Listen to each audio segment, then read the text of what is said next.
Hey guys, so today we're going to talk about what happens in Europe after the French Revolution, when Napoleon comes into power, and even after Napoleon leaves office or is kicked out and then sent to exile. So Napoleon is a historical character that people either love or love to hate, depending on what point of view you're looking at. So that will be up to you after studying Napoleon. Do you love him? Do you think he was a great military leader and a brilliant strategist? Or do you hate him because he, conquered all of Western Europe for the most part? Napoleon is going to come to power through the military and the circumstances of the French Revolution. Napoleon isn't actually French. He is Italian. He was born on the island of Corsica, which is an Italian island, but it was occupied by France before and during the French Revolution. And growing up, Napoleon's dream was to become part of the French military so he could then one day free Corsica from the French. And obviously his ambition changed. But he was able to rise to the ranks of the military and become a general at a pretty young age, relatively. Now Napoleon isn't a little guy like, you see in popular culture. He probably was shorter than the average man today. He was probably about 5'8", but he wasn't like my size. He wasn't under 5 feet tall. Now, Napoleon is going to be very successful in the military, and he's going to use the opportunities of the French Revolution and the wars of the French Revolution to show off his potential and rise to the ranks. And after the French Revolution, he comes in as a member of the Directory, a three-man group kind of trying to organize France after the terror. And he has the support of the military and the love of the people because of his military victories that he is able to have sole executive power. He will eventually crown himself emperor. He will bring the church back to France after the French Revolution. He is going to organize France and set up a new law code and a new kind of bureaucracy system known as the Napoleonic Code.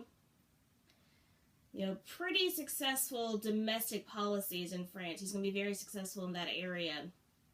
Napoleon is also going to conquer a lot of Western Europe, with the exception of Great Britain.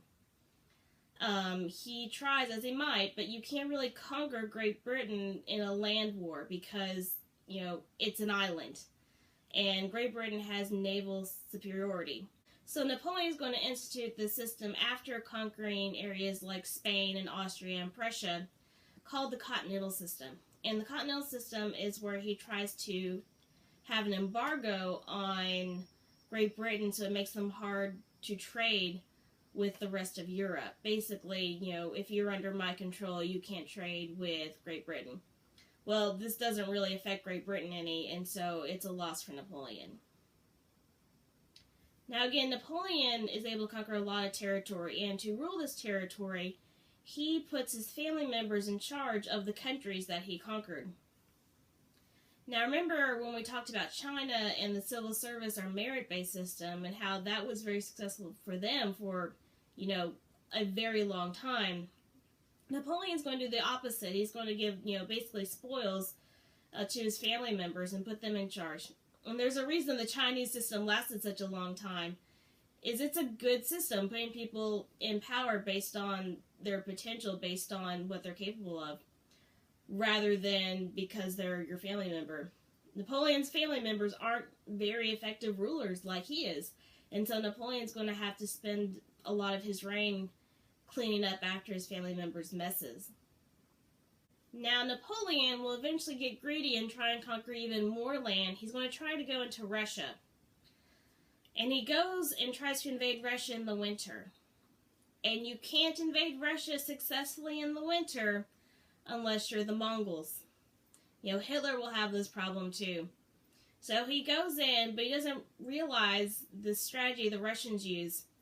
They will burn down their own cities and move further east in order to keep the enemy from getting supplies in their hometowns. And so the French are in during the Russian winter and can't get more supplies, and it takes too long to get supplies back from France. They're not going to be successful. Napoleon's going to lose a lot of men. And so the powers that be in Europe will basically kick Napoleon out of power and send him to exile. Well, he doesn't stay there very long. He comes back, and he reigns again for 100 days. But he gets greedy again, tries to conquer territory that he had, and will end up losing at the Battle of Waterloo. Sent into exile for the final time, and will die in exile. Now there's debate on how he exactly died. The most likely reason is that he died from cancer, stomach cancer. But there's also rumors that he was poisoned from his, British guards. So after Napoleon leaves, dies in exile, however way he does, they put the French monarch back in power. So we have this whole revolution in France getting rid of the monarch just to end up putting the monarch back. Though the monarch doesn't have the same powers that it once did, even if it is the same family.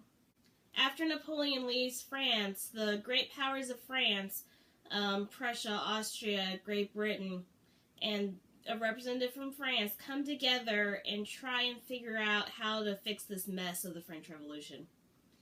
This is known as the Congress of Vienna, and at the Congress of Vienna they're going to come together and establish a few things. One is the balance of power. They're going to reset all of the lands that were before the French Revolution, so all the countries had the territory they once did. And they're going to basically have a systems of checks and balances to make sure that one power doesn't get too greedy. And so, like, if France decides to get all big and bad again and try and invade the rest of Europe, the other countries are immediately going to go and put them down to establish a balance of power. These great powers are also going to keep check of smaller countries in their area, again, to maintain the balance of power. The Congress of Vienna will also support strong monarchs. The best way to maintain this balance of power in their mind was to support strong monarchs. So they do not like countries that have representative democracy. They want strong monarchs. There are going to be new ideologies that come about post-Napoleon French Revolution, kind of as a reaction to the French Revolution and Napoleon. One is nationalism. Remember, Napoleon's going to conquer a lot of territory and occupy areas like Prussia and the German states and force French customs on them. And so these areas are going to develop a sense of nationalism, wanting to restore German culture, German language. Now, let's kind of establish what nationalism is. Nationalism isn't just people in a country. It's people of similar race, religion, ethnicity, cultural history, and language. And so the United States, as much as we want to believe, isn't a nation in the pure sense of the word. There are not many nation states left in the world today, people of one race, language, etc. But at this time, there were clumps of these people. And so in areas like the German states and the Italian states, which are separated now, there's going to be a movement of nationalism to have them all together in one country. And we're going to see that happen in Europe, and that's going to threaten the balance of power. We also see people in empires like the Austrian-Hungarian Empire that want to be independent, have their own countries, but there's not, enough of them to make a powerful country. They would be smaller countries, and so this threatens our empires in Europe, and we're going to see this still be a problem and a cause for World War I. Another ideology is conservatism. Now, conservatism and liberalism in 1800s Europe is very different than conservatism and liberalism in the United States today. Conservatism in 1800s Europe supported strong monarchs and government involvement. So it's kind of the opposite of what we think of conservatism today. They, wanted those strong monarchs, they wanted the old ways of the strong monarchs, and they wanted the government to have a lot of power. Whereas liberalism wanted change, and they supported, constitutional monarchs or even a federalist system of government, democracy, where more people had more rights and the government isn't as involved in people's everyday life. We also see feminism come about, and this is mostly going to be a reaction to the Industrial Revolution, when women start having more opportunity to have jobs. And the big push in the feminist movement is going to be women's voting rights. Okay, that's all I have for you on post-French Revolution Europe. I'll see you next time.